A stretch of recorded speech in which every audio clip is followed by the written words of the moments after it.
I am Rajesh Verma and we are going to study the physics of 11th class. सबसे पहले हम start करेंगे पहले topic first unit से, physical world and measurement से। इसमें जो हम सब टॉपिक पहले स्टार्ट करेंगे वो है डायमेंशंस और dimensional analysis.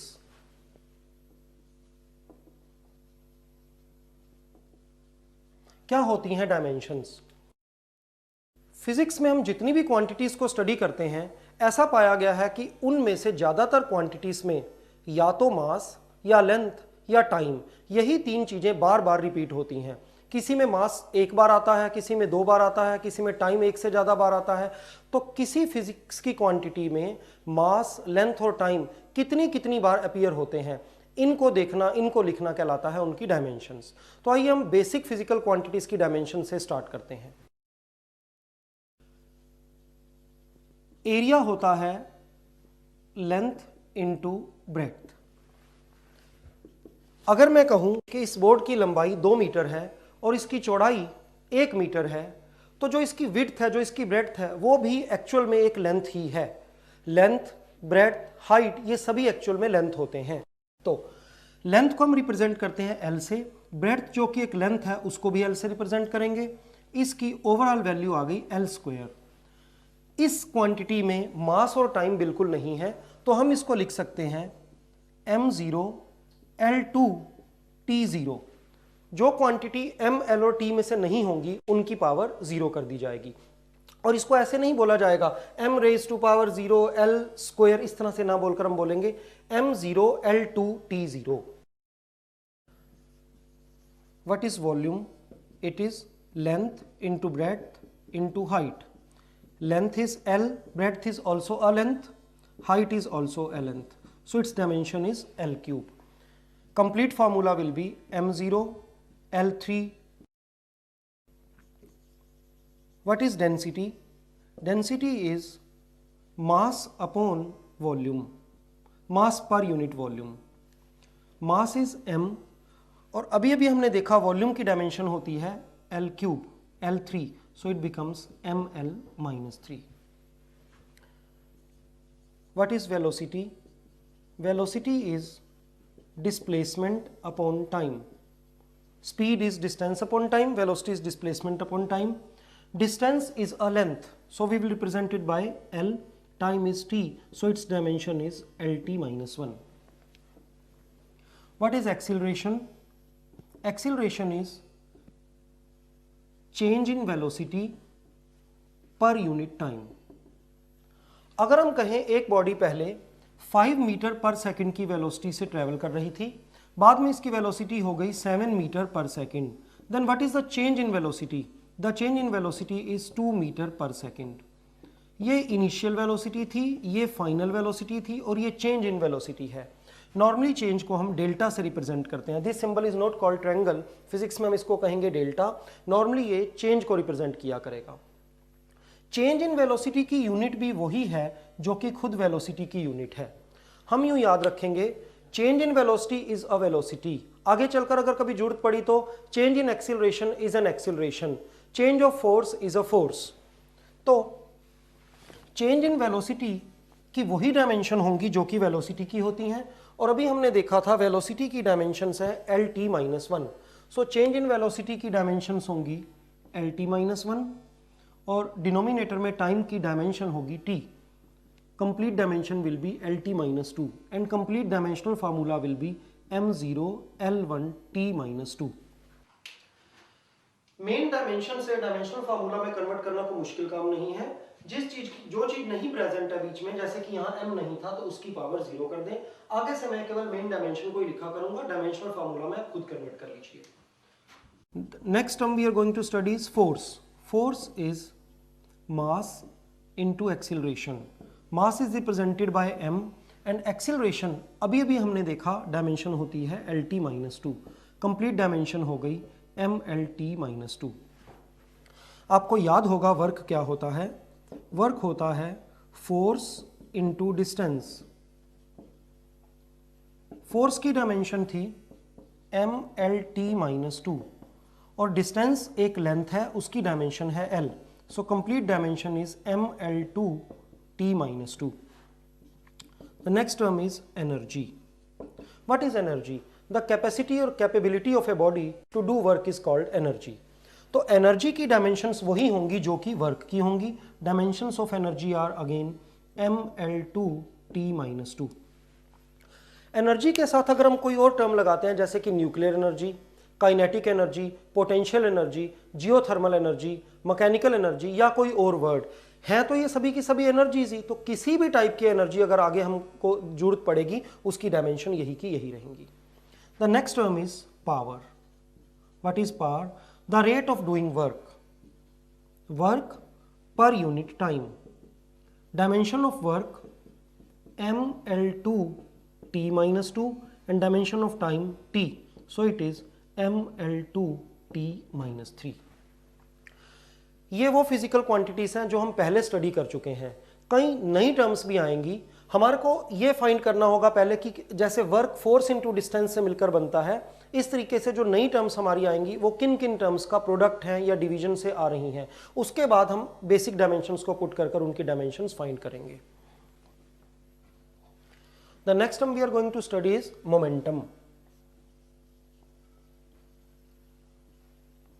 Momentum is mass into velocity.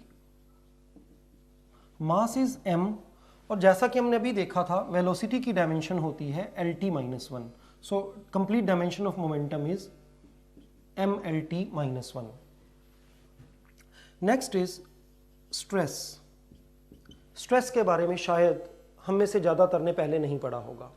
Stress is force per unit area. अब हमें कुछ कुछ याद होगा. There was a term pressure. Pressure is also force upon area. तो स्ट्रेस और प्रेशर में क्या डिफरेंस है? जब हम किसी बॉडी पर बाहर से कोई फोर्स लगाते हैं, सपोज कीजिए मैंने इस पेन को ऐसे प्रेस किया तो ये पेन थोड़ा सा दब जाएगा. ये फोर्स जो मैं बाहर से लगा रहा हूं इस पेन की शेप को चेंज करने की कोशिश कर रही है, इसको कंप्रेस कर रही है, इसको डिफॉर्म कर रही है, खराब कर रही है. इसलिए इस फोर्स को हम बोलेंगे डिफॉर्मिंग फोर्स. मान लीजिए एक रबड़ है छोटा, उसको मैंने ऐसे स्ट्रेच किया, उसकी लेंथ थोड़ी सी इंक्रीज हो गई, उसकी शेप में चेंज आ गया. हम कहेंगे जो फोर्स मैंने लगाई है वो डिफॉर्मिंग फोर्स है. जैसे ही मैं उस डिफॉर्मिंग फोर्स को छोड़ूंगा, हटाऊंगा, रबड़ अपनी पुरानी जगह पर वापस चला जाएगा. रबड़ को पुरानी जगह पर वापस कौन लेकर गया? उसके अंदर कुछ फोर्सेस क्रिएट हो गई जिन्हें हम कहते हैं रेस्टोरिंग फोर्स. वो उस रबड़ को अपनी पुरानी ओरिजिनल शेप में रिस्टोर करने की कोशिश कर रही हैं. तो जब हम externally applied force that is deforming force को एरिया से डिवाइड करते हैं तो आता है प्रेशर. और जब हम internally created force that is restoring force को एरिया से डिवाइड करते हैं तो आती है स्ट्रेस. फोर्स चाहे डिफॉर्मिंग हो चाहे रेस्टोरिंग हो, डायमेंशन तो उसकी फोर्स जैसी ही रहेगी. और अभी हमने देखा था फोर्स की डायमेंशन होती है mLT-2. Mass into acceleration mLT-2 and area is L². So dimension is mL-1T-2. Next term is strain और लीनियर स्ट्रेन. फिजिक्स में कई टर्म्स ऐसी होंगी जिनमें एक टर्म के साथ अलग अलग वर्ड्स लगकर टर्म बदल जाएगी. फॉर एग्जांपल स्ट्रेन कई तरह की हो सकती है. अगर किसी बॉडी की लेंथ में चेंज आ रहा है we will study the term linear strain. अगर एरिया में चेंज आ रहा है we can study areal strain. Volume में चेंज आ रहा है we can study volumetric strain. Similarly momentum भी लीनियर मोमेंटम भी हो सकता है, एंगुलर मोमेंटम भी हो सकता है. ये भारी भरकम टर्म्स जो मैं यूज कर रहा हूं ये क्या है, आपको इनसे घबराना नहीं है. इनमें से एक एक टर्म के ऊपर आगे चलकर हम लोग शायद आधा आधा घंटा, एक एक घंटा या इससे ज्यादा भी स्टडी करेंगे. फिलहाल हम बेसिकली पढ़ रहे हैं व्हाट आर डायमेंशंस. हमें यह मालूम होना चाहिए कि मोमेंटम किन चीजों का प्रोडक्ट होता है, स्ट्रेस किस क्वांटिटी को किस क्वांटिटी से डिवाइड कर आती है. विद पासेज ऑफ टाइम जैसे जैसे धीरे धीरे हमारी फिजिक्स आगे बढ़ेगी हम इन टर्म्स के साथ फेमिलियर हो जाएंगे और ये हमारे को जैसे आज डरावनी सी लग रही है ऐसी नहीं लगेंगी. What is linear strain? Linear strain is change in length upon original length. Change in velocity थोड़ी देर पहले मैंने आपको बताया था वेलोसिटी ही होती है. अगर कहीं पर चेंज ऑफ फोर्स होगा उसकी डायमेंशन फोर्स की डायमेंशन होगी. सिमिलरली अगर यहां पर चेंज इन लेंथ है तो इसकी डायमेंशन लेंथ की डायमेंशन ही होगी. Change in length is L and original length is also L. L से एल कैंसिल हो गया और कोई डायमेंशन नहीं बची। So this is a dimensionless quantity. अगर इसका कंप्लीट फॉर्मूला लिखा जाता तो वो होता m0 l0 t0। Next term is modulus of elasticity. Modulus of elasticity is stress upon strain. Stress भी डिफरेंट टाइप्स की हो सकती है और स्ट्रेन तो मैंने अभी आपको बताया ही कि 3 तरह की हो सकती है। Depending on various types of stress and strains modulus of elasticity आगे 3 तरह का होता है। इसे हम आगे किसी चैप्टर में स्टडी करेंगे। फिलहाल हमें ध्यान देना है स्ट्रेस की डायमेंशन क्या है और स्ट्रेन की डायमेंशन क्या है। स्ट्रेस की डायमेंशन है ml-1 t-2। इन दोनों की डायमेंशन सेम है। स्ट्रेस की डायमेंशन है ml-1 t-2 और स्ट्रेन की तो कोई डायमेंशन होती ही नहीं। फाइनली डायमेंशन क्या बची ml-1 t-2।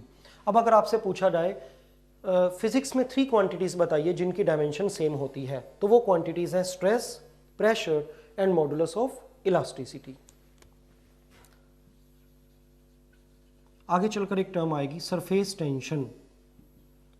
What is surface tension? Force per unit length. Force की डायमेंशन है mlt-2 और लेंथ की है l। सो सरफेस टेंशन की डायमेंशन हुई mt-2। अभी तक हमने जिन क्वांटिटीज की डायमेंशंस को स्टडी किया है उनको हम 2 कैटेगरीज में डिवाइड कर सकते हैं। पहले तो वो सिंपल क्वांटिटीज जैसे कि area, volume, density, velocity, acceleration, force, work, power वगैरह, जिनके बारे में आप जूनियर क्लासेस में पढ़ते आए हैं। फिर कुछ नई टर्म्स का इंट्रोडक्शन हुआ जैसे कि stress, strain, modulus of elasticity, surface tension. इनके फॉर्मूलों को याद करने के बाद फिलहाल हम इनकी डायमेंशंस को डिराइव कर रहे हैं।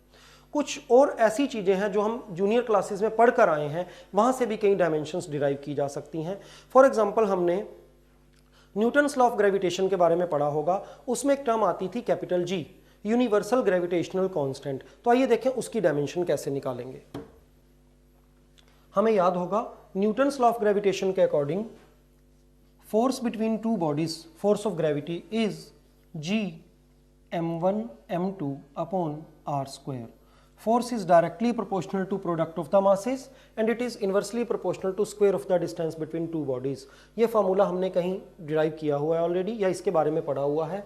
इसमें g को कहते हैं यूनिवर्सल ग्रेविटेशनल कांस्टेंट। तो g की डायमेंशन क्या है आइए देखें। क्या हम यूँ लिख सकते हैं g is equal to f into R square divided by m1 m2 where f is force, r is distance and m1 m2 are masses. Force की डायमेंशन क्या है mlt-2, r is distance l और इसकी power 2 है इसलिए l2। This is mass, this is mass, m and m। इस m से m cancel हो गया।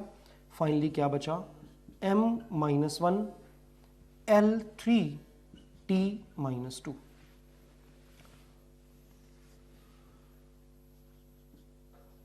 Energy of wave represented by E is h nu, where h is called Planck's constant and nu is frequency. What is frequency? Frequency is reciprocal of time period. Time period's dimension is t, so dimension of frequency is t-1।